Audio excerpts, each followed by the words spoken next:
world faces the threat of conflict on many fronts. In the Far East, in Central America, and in the Middle East, localized wars and instability have the potential to threaten Allied and U.S. interests.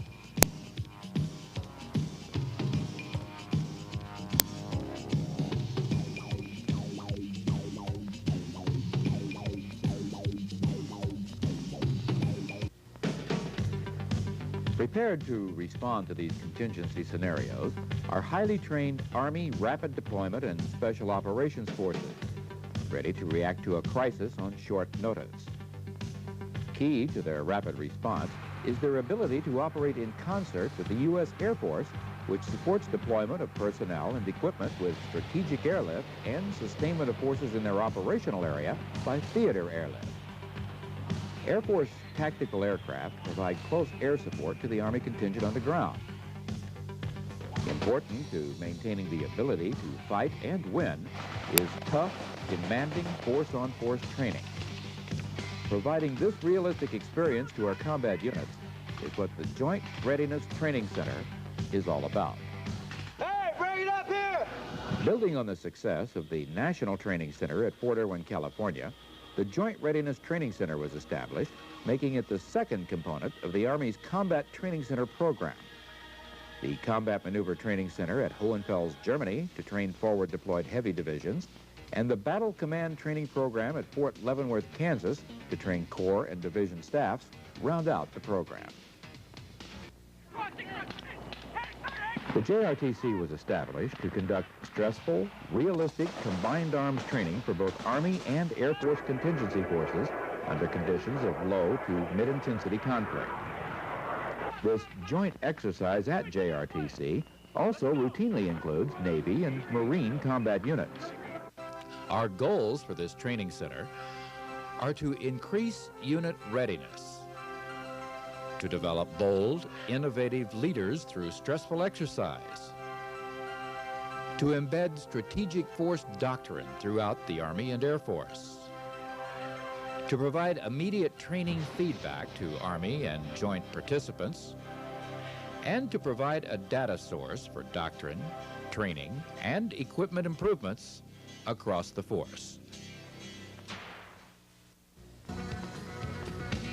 Located at Fort Polk, Louisiana, the headquarters for the Joint Readiness Training Center coordinates Army, Air Force, and other joint units which work in concert to plan and support the force-on-force exercises held on the 130,000 acres of training area at Fort Polk. Participating Army units may be active or reserve component light infantry, airborne, air assault, ranger, or special forces battalions based anywhere in the world.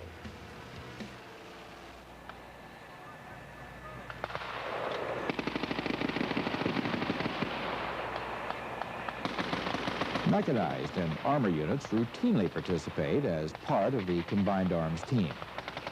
These units deploy their troops, equipment, and supplies to an intermediate staging base operated by a reserve component support group. This support group provides the full range of vital services to the task force as it prepares for combat operations.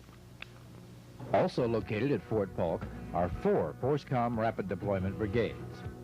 In order to maintain the high degree of combat readiness necessary for their contingency missions, these brigades routinely participate in JRTC rotations, utilizing the opportunity to train in a tough, demanding, and realistic environment across the full spectrum of combat and peace support operations.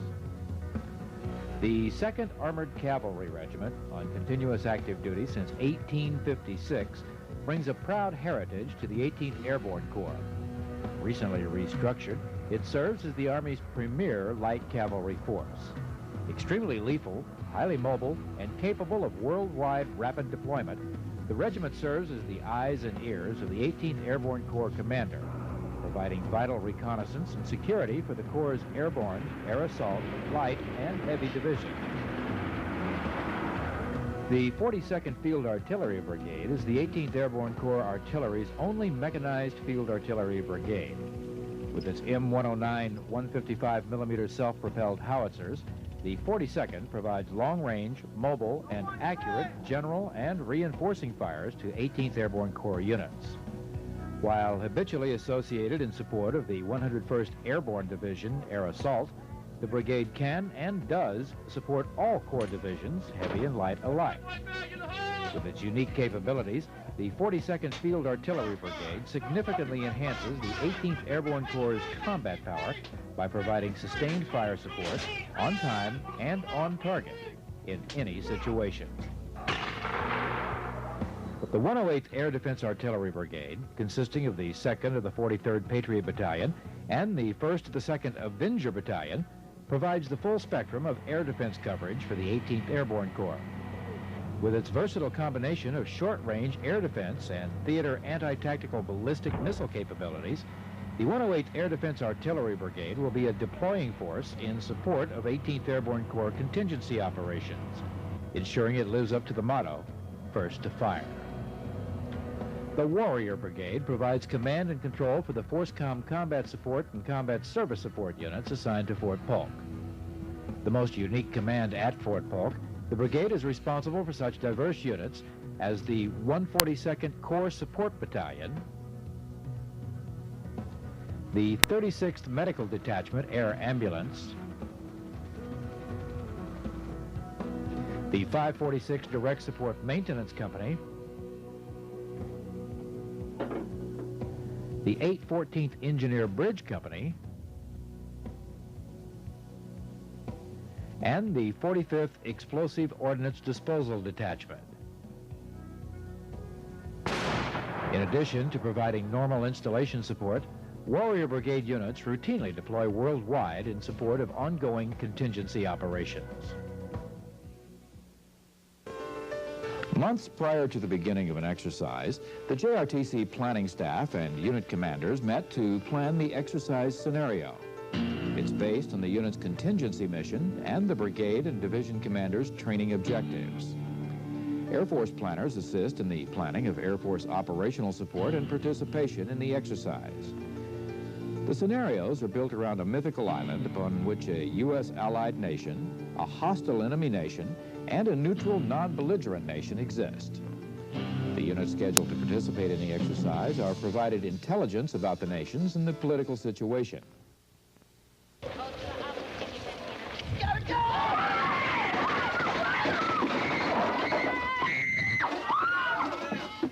As the tensions between the nations build, U.S. forces are deployed to assist the friendly government. The enemy the player unit will face in the exercise is the opposing force, or OP4. They're equipped as an elite uniformed force and are highly trained in all levels of combat. Having the home field advantage, the OP4 challenges the skills of the rotational unit throughout the 11 days and nights of continuous combat. Before the exercise begins, several hundred trained and experienced observer controllers from the JRTC join the player unit to oversee the exercise. Selected OCs accompany the unit from its home station to monitor initial tactical planning and deployment operations. Throughout the rotation, the observer controllers are in the field with the training unit. They observe, coach, and evaluate the troops on their execution of doctrine throughout the exercise, carefully noting actions and results which will be discussed later in after-action reviews. Each soldier, weapon, and tactical vehicle participating in the exercise is equipped with a Multiple Integrated Laser Engagement System, or MILES. When aimed accurately, the eye-safe laser beam emitted by the MILES equipment will simulate personnel casualties and vehicle damage. Casualties assessed from MILES engagements must be treated as an actual casualty.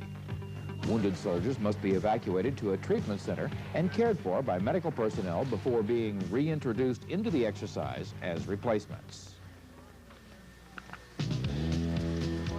JRTC stresses battlefield realism in all phases of training. Civilian villages throughout the training area depict the types of villages our soldiers are likely to encounter during a contingency operation. The villages are manned by host nation civilians who provide the complete infrastructure of the village.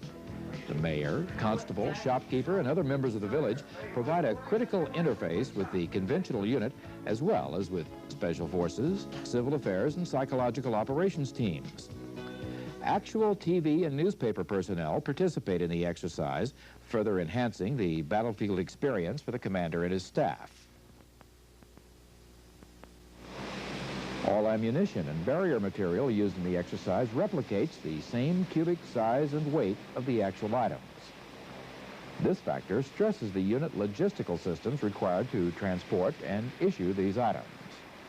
You got enemy to the right. Concurrent with the exercise, units conduct platoon-level live-fire operations. These events involve day and night live-fire maneuver. Target arrays representing friendly units and civilians are included to emphasize techniques to avert friendly fire situations.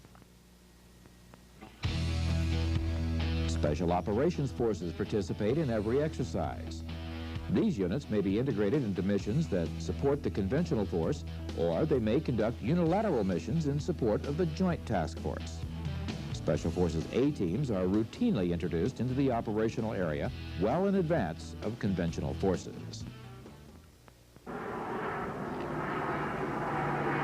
On the designated D-Day, player units arrive at Fort Polk, which, depending on the type of unit and the tactical situation, may conduct a forced entry airborne assault into a drop zone or air-land and offload equipment and personnel at one of 2 forward landing strips. Once the unit has arrived, they quickly move into their area of operations to conduct tactical operations against the OPFOR. Depending on how the scenario is tailored, the unit can expect to initially undertake combat operations aimed at locating and destroying small OPFOR units operating within the friendly nation's boundary and expanding its area of operations while securing lines of communications. Civil affairs teams work closely with the civilians on the battlefield, while psychological operations teams conduct specialized missions against the enemy.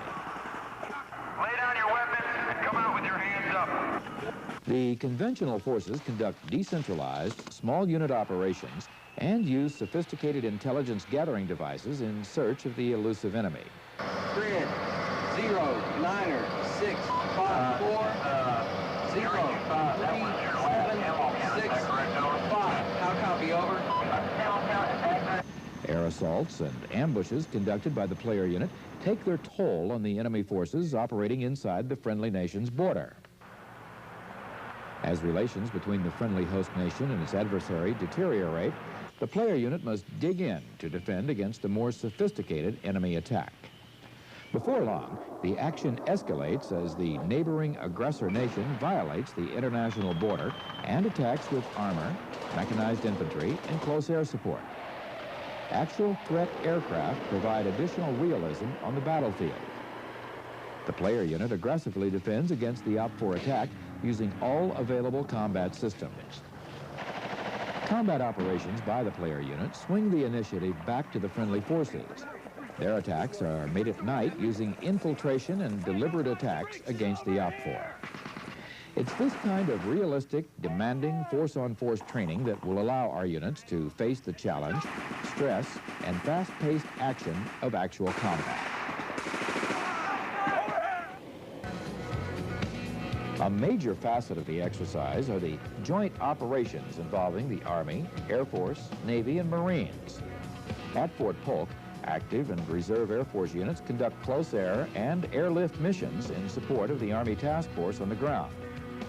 Air Force Air Base ground defense units conduct security operations around the forward landing strips in support of the Army ground forces. Air Force search and rescue teams insert into enemy territory to locate and assist downed pilots. Additionally, Air Force units conduct medical evacuation, air reconnaissance, and operate as tactical air controllers supporting Army combat units.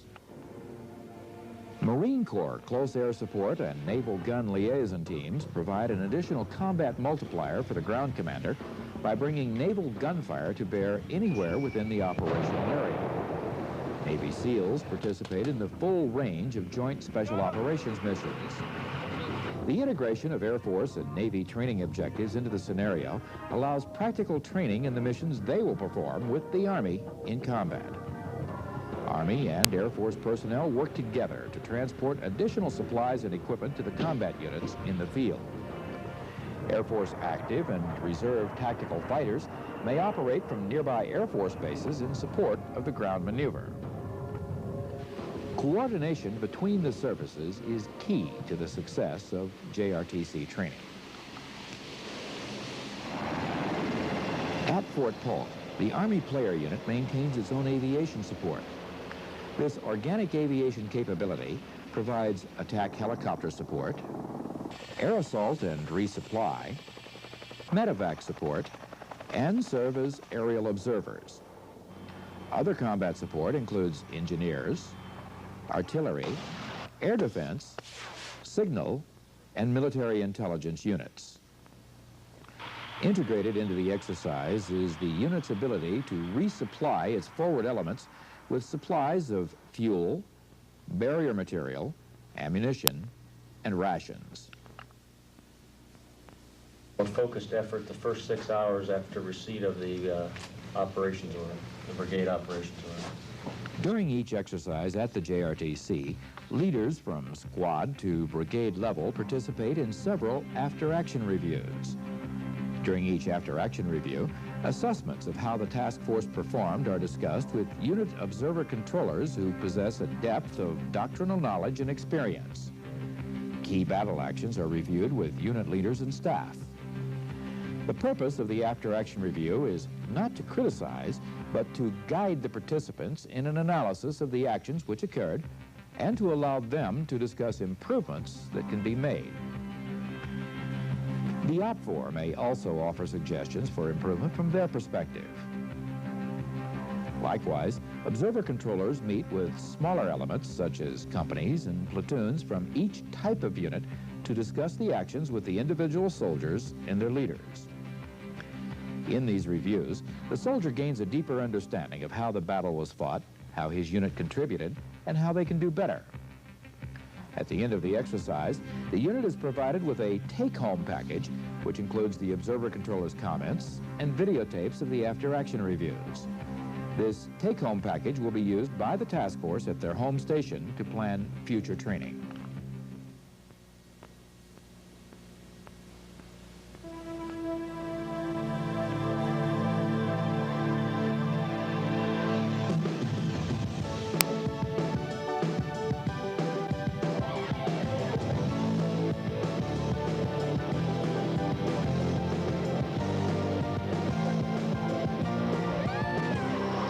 Our ability to ensure U.S. security and to defend overseas interests depends on the combat readiness and rapid deployment capability of our combat units.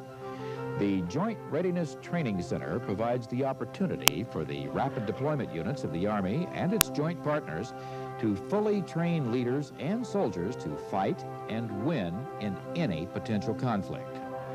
This degree of training proficiency can only be achieved through the demanding, stressful, high-quality training that our units experience at the JRTC. We must ensure that our services continue to train together as a combined arms team, capable of meeting any challenge, anytime, anywhere.